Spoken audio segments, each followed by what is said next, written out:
this is a interesting conversation, the idea of where these stories come from.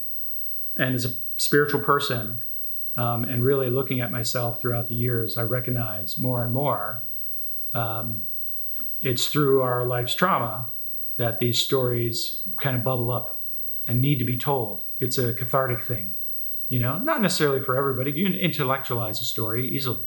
You can have an idea and then on an intellectual level, write it. That's fine. That's great. But I think some of the deeper stuff comes from internal trauma, and being okay. You don't have to share every detail, but the idea of allowing that truth to bubble up and then to express it in some form, even if changing the names, changing the characters, you don't have to make your tell. There's that saying, write what you know. But I don't think that doesn't have to be literal. It doesn't have to be every experience. Most of my first early independent films are literally stories of things I've experienced. But you don't have to go that way.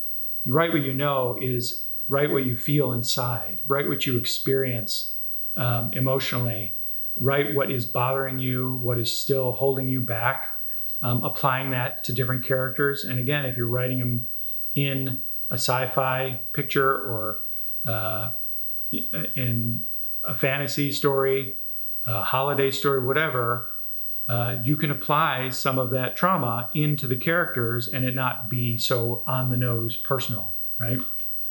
There are ways to do that. But I think writing to and understanding your own personal trauma is great for your own spiritual awakening, but also for connecting more people to your stories. When you tell the truth about what you're feeling and experiencing, that's when people really connect. And that's where you find the biggest audience. And in this world where there's more platforms than ever, you don't need to have a blockbuster. You can have a smaller film be on a platform and it resonates with 1 million people. How kick-ass is that? I remember the first premiere, we did Four-Walled a movie, my second independent feature. And there was some 700 people there or more. We gave away free tickets, so that's why we got so many people there. And I even shouldn't diminish it that, because it was a pretty exciting experience. But that's part of my trauma. Having that movie be seen by 700 plus people was enough for me. It touched the conversations that we had after, and the people who were touched by it. Not all 700 connected, and that's fine, but that some did. And then we had conversations about it, and that resonated. That's what it should be about, is finding those people. The dream is, of course, to be successful and to have a movie resonate and with audiences around the world and to be up there and win those Oscars. But that can't be the focus. The focus has to be, how do I make this story connect with even 1 or 2 or 20 people? That can be or should be enough. And then if you stay in that lane, we're about writing the story for you, that's truthful to you, that's resonating with your personal trauma. I believe that you will connect with far more people because it's so honest. You don't end up writing the end for the audience. You end up writing the end for the experience that you want to feel. And that is the part that resonates with people across the globe. And the most important part of dissecting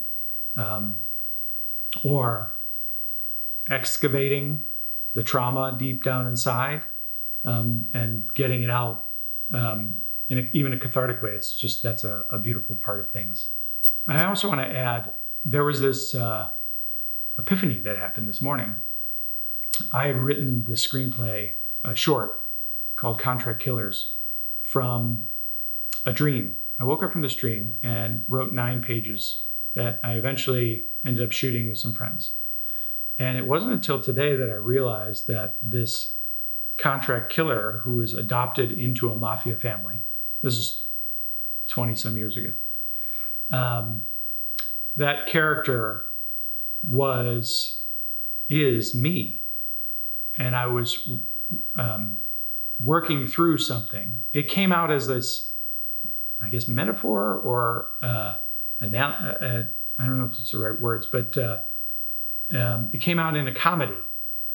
And here is the truth of that story is that I'm adopted, and my parents wanted me to be in the business world. They wanted me to be an accountant. And I didn't want to be an accountant. I wanted to be a creator, an artist, a storyteller, an actor. And that story about contract killers being a hitman who has to perform his first hit for his family because his family is requiring it, and he doesn't want to do it. And it's a very unlikely target, which makes it funny. So, but I found a way, weirdly, my subconscious mind was processing something that I struggled with through my youth of being directed towards an area I didn't want to go. And that's where that story came from. I literally changed like one word from the moment I woke up from that dream and wrote the screenplay to the day we shot it. We expanded it and tried to do a longer series of it, but that sequence ended up getting me representation.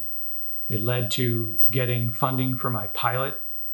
I met a guy at the dog park and showed him my short film that I woke up from a dream and wrote and filmed, that was tied to something very personal to me that I didn't realize till this morning, some 30 or 20 plus years later. The guy at the dog park's like, hey, what do you do? I'm a filmmaker, cool. Can I see some of your work? I'm like, yeah. Showed him the short, and he said to me, what are you working on next? And I said, I'm shooting a pilot, which is also another personal story. And he's like, how much money do you need? And I told him, and he wrote me a check. Like, that's how synchronized I think the deep parts of understanding who we are as people and recognizing our trauma and being unafraid to share it can lead to these steps of moving our careers forward. You don't have to expose every bit of who you are as a person or the things that you're most afraid of. But I think if you're willing to stand in front of them and even do stream of consciousness writing to let them out, you'd be surprised how incredible your stories will come out of you and then lead to finding an audience that could lead to somebody funding your next project.